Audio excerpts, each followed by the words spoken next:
ditentukan bagaimana properties dependent synthesis protocol. Mau jadi apa kita pada hari ini, ditentukan bagaimana proses itu bermula.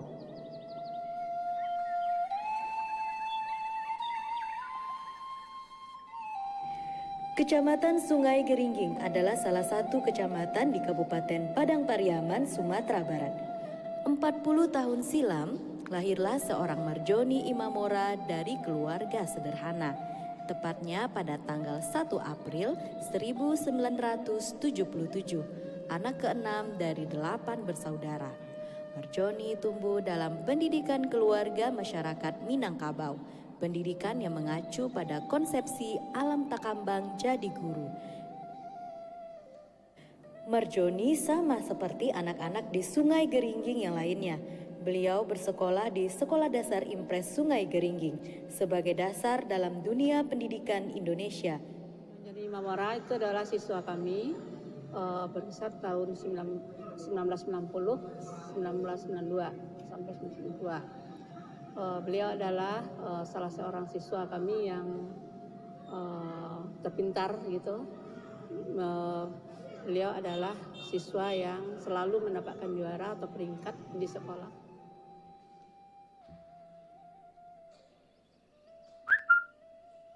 Yang dilanjutkan pada sekolah menengah pertama di SMP Negeri 1 Sungai Geringging. Marjoni melanjutkan sekolah menengah atasnya di SMA Negeri 1 Sungai Geringging, Padang Pariaman. Di bangku SMA inilah Marjoni memiliki ketertarikan dalam pelajaran matematika dan sains alam seperti fisika, kimia, dan biologi. Marjoni adalah siswa kami dulu di SMA Negeri 1 Sungai Geringging. Orangnya pintar, cerdas, agak pendiam, tidak terlalu periang seperti teman-temannya, juga tidak terlalu pendiam, orangnya sedang-sedang saja. Marjoni ini taat beribadah, nampak aja kalau salat zuhurnya itu nampak bekas biasa. Pembicaraannya pun banyak yang sopan dengan guru pun demikian. Bundo adalah panggilan sayang kepada orang tua perempuan Marjoni yang mempunyai prinsip kuat dalam pendidikan. Bagi Bundo, pendidikan sangat penting bagi anak-anaknya, sehingga beliau rela merantau, mencari penghasilan ke kota Padang dan Pekanbaru, bahkan ke negeri jiran Malaysia untuk menyekolahkan anak-anaknya. Sewaktu Bundo berjuang untuk pendidikan anak-anaknya tersebut, Marjoni dan saudara-saudaranya tinggal bersama neneknya. Ketika kakak-kakak Marjoni sudah berkuliah, maka tugas mengasuh adik dan mengatur keuangan keluarga menjadi tanggung jawab Marjoni. Masih waktu ayahnya tinggal 83, dia merantau 86. Dia tinggal anak-anakku sadonyo. Tu nak pergi ke Malaysia naik tongkang. Di Malaysia tu alhamdulillah isuannya dapat RM150, RM1,500 dia kirim kasih si Buyung. Itulah biaya anak sekolah dulu tu. Itulah kehidupan. Kau ini sekolah dulu tanpa balik buku. Surat khabar tu, surat aktif di PKK, ada bawa tarwih saguluang tu, itulah pelajarannya. Lingkungan kau dulu sama menangi orang kau keliling mencaliaknya. Hidupnya ada dia balampu indah lampu togok. Itu nanti dirasain nak dos dulu. Masa tu ndo 32 mu ndo pergi Malaysia. Itulah mencari tu sinan. Alhamdulillah lah din doa anak yatim nak. Dapatlah piti pertama karajo RM1,500. Masa tu zaman Habibie ada Mas Barto 1,750 kalau kini sampai juta. Itulah perjalanan hidup anak tu, ketek tu tinggal-tinggal. Itulah merantau dah ke Malaysia ada piti, naik sampan tu. Dia umur 32 banyak cobaan lah dulu tu. Gaji keluar masa tu, laki diurui pergi Jakarta, kawan-kawan menangku ada Jakarta Limin Akbar pada Jody Berry 10,000 sebulan. Alhamdulillah tapi cukup lah. Pagadan tu kakak BRI untuk aku ke Malaysia. Dapat 100 potong 10 lah. Tinggal 90 lah. 10,000 nak tinggal dia nak nak konyo pitinya 80 nak bawa. Tiba di Malaka tu di pedesen namanya kurang bawa do nak ge piti 32 tu tinggalnya payah bawa do membiang do. Atau depan nak jalan santo mantan kok mati bodoh pagi ni kapan dia suara dia era atau terkadang do sampai kini. Sebab adik do basai amak do basai. Miskin dah sadonya. Menangis santo hari dalam biara tadi malah pedo kemana kecil orang tu nyurah betul dukun. Tapi kau mana harus berangkat kadang ku aje do tampu atau menyembarang sungai mamut tu lalu kagasan tu. Tu. Itulah penjalan hidup ini.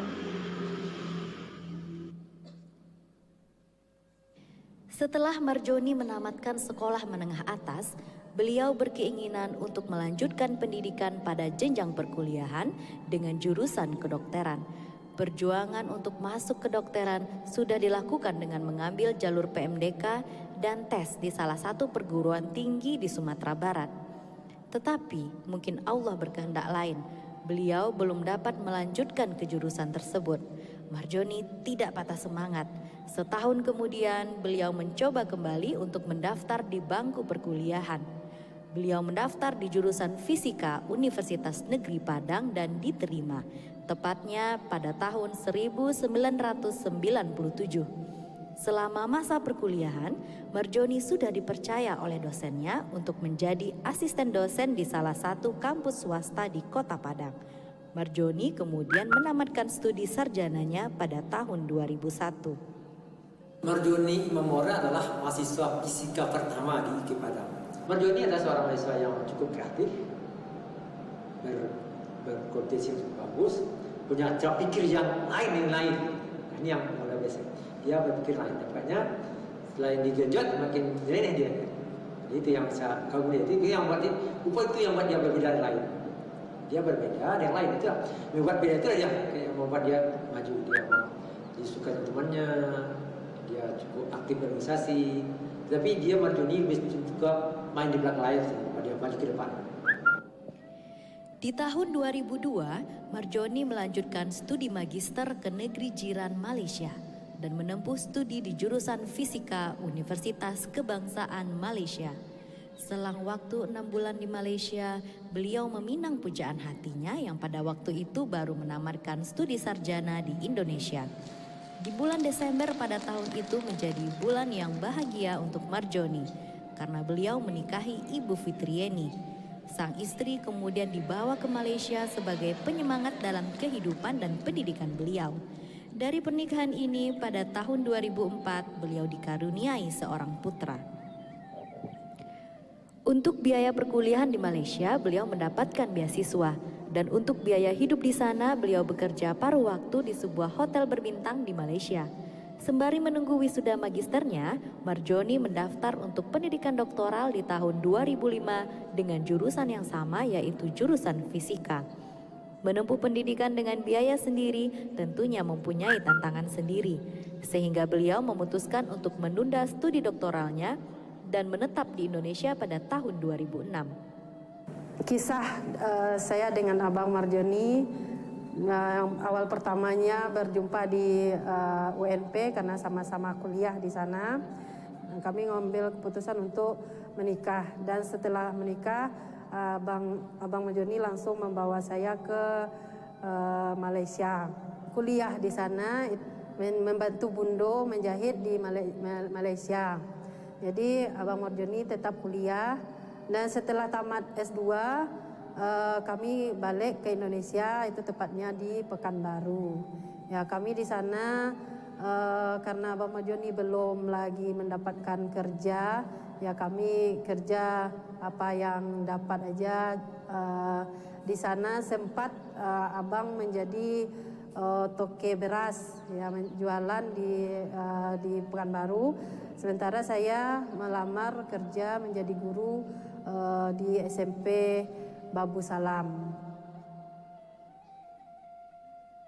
Marjoni datang ke Malaysia selepas dia selesai S1 di UNP dan saya sekarang ini waktu itu sudah di Malaysia juga membuat PhD dah tahun-tahun terakhir, dan saya ajak beliau ke Malaysia dan saya carikan pembimbing dan beasiswa, dan alhamdulillah dapat, dan beliau datang tahun 2002 kalau tidak silap saya, 2002. Begitulah, dan beliau meneruskan dengan baik master beliau dan selesai on time ya. Tapi setahun selepas itu saya pergi ke Jepang, saya tinggalkan dia di Malaysia. Tapi itulah karena saya tahu, dan waktu bersamaan istri beliau juga masuk master. Fitri masuk master juga, sedangkan dulu juga melanjutkan PhD, tapi karena tidak ada rezeki waktu itu, beliau sama-sama tidak dapat. Jadi Marjoni tidak bisa menyelesaikan PhD-nya masa itu, dan juga Fitri juga tidak bisa menyelesaikan masternya. Marjoni kemudian diterima menjadi dosen di Sekolah Tinggi Agama Islam Negeri Batu Sangkar. Awal karir di Stein Batu Sangkar, beliau masih bolak-balik Pekanbaru Batu Sangkar karena istri dan anak-anaknya masih menetap di Pekanbaru. Akhirnya, pada tahun 2009, Marjoni beserta istri dan anak-anaknya memutuskan untuk menetap di Batu Sangkar. Saya alhamdulillah lulus di Stein Batu Sangkar pada akhir tahun 2007 dan diminta mengabdi di Stein itu mulai dari Januari 2008. Tetapi Pak Ketua Stein ketika itu, Bapak Dr. Haji Syukri Iska MAG, beliau mengumpulkan kami yang masuk ketika itu ada 6 orang dengan saya untuk mengabdi di Stein Batu Sangkar sembari menunggu SK CPNS itu dikantongi. Kemudian selama 1 tahun itu juga saya mengajar di fisika, karena teman fisika yang lain seperti Ibu Feni Haris itu sedang melanjutkan S2 ke Bandung. Jadi saya ngajar itu sampai 30 SKS. 30 SKS itu sudah seperti macam wali kelas gitu, kalau di sekolah SMP atau SMA. Tetapi itu semua dinikmati karena memang kita bercita-cita ketika itu adalah untuk menjadi mengabdikan ilmu, menjadi orang yang berguna. Maka ketika sudah dimanfaatkan oleh Stein Batu Sangkar dan saya juga mencintai itu, tentu ini bisa dijalani dengan nikmat ketika itu. Karir Marjoni di Stein Batu Sangkar sangatlah cemerlang. Pada tahun 2009, beliau dipercaya menjadi ketua jurusan Fisika dan Biologi. Di tahun 2010, ketika terjadi peralihan pimpinan di Stein Batu Sangkar, Marjoni kembali diberikan amanah untuk menjadi ketua jurusan Fisika. Kemudian pada tahun 2011, Marjoni berkeinginan untuk melanjutkan pendidikan doktoral yang sempat tertunda di tahun 2006. Stein Batu Sangkar yang pada waktu itu dipimpin oleh Bapak Hasan Zaini memberikan respon yang positif atas keinginan Marjoni. Maka sebelum berangkat untuk studi kembali, Marjoni telah lebih dahulu menyelesaikan tugasnya sebagai ketua penerimaan mahasiswa baru dengan baik. Marjoni pun melanjutkan pendidikan doktoralnya ke Malaysia dengan mendapatkan beasiswa Zamalah. Maka ketika tahun 2011 saya kembali melanjutkan petualangan untuk menambah keilmuan saya di bidang fisika. Pada waktu itu ditawarkan oleh pembimbing saya itu dengan judul yang cukup menantang. Ketika itu penelitian tentang grafin itu untuk Astia itu sangat terbatas ketika itu. Saya ditawarkan dengan penelitian kalau kita rupiahkan itu sekitar 300 atau 400 juta. Kata pembimbing saya yang waktu itu membuat saya tertantang itu adalah penelitian ini hanya untuk Marjoni. Jadi berhasil atau tidaknya itu tergantung pada Marjoni. Ini yang membuat saya berpikir berkali-kali, walaupun akhirnya saya harus menerima, dengan ikhlas, dan mudah-mudahan tentu tantangan ini dapat saya selesaikan dengan sukses. Akhirnya berkat doa dari keluarga, orang tua, istri dan anak, alhamdulillah semester kedua daripada penelitian saya sudah dapat 1 jurnal internasional, waktu itu berada di kuadran kedua, dengan penerbit yaitu dari Springer. Kemudian pada semester ketiga saya mendapatkan 1 jurnal internasional bereputasi, yaitu Material Letter. Katanya, Anda kan dosen, katanya. Maka 1,5 tahun ke depan lebih dipermantap, lebih diperbagus, diperbanyak data-datanya, dan terus juga menulis. Maka setidaknya ini sangat berguna untuk Anda nanti ketika tamat. 6 semester baru bisa diusulkan untuk tamat doktor, ya. Beritahu beliau kalau mau dia meneruskan PhD-nya di Malaysia kembali, dan saya carikan pembimbing, dan juga alhamdulillah dapat beasiswa, dan beliau datang tahun 2011. Ya. 2011, dan alhamdulillah karena ini ada jaminan beasiswa, jadi semua alhamdulillah lancar dan selesai. Kalau tidak silap saya tahun 2014 atau 2015, saya lupa. Ya, dia selesai dengan baiklah, dan juga ada waktu bersamaan.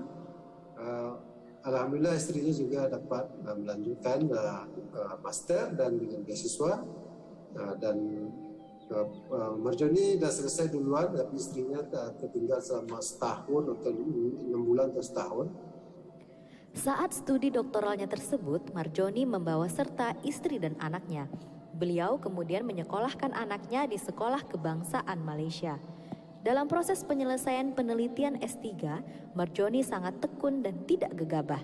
Beliau berprinsip untuk mengutamakan kualitas dalam mengerjakan eksperimen dan harus mempunyai pola pemetaan yang baik.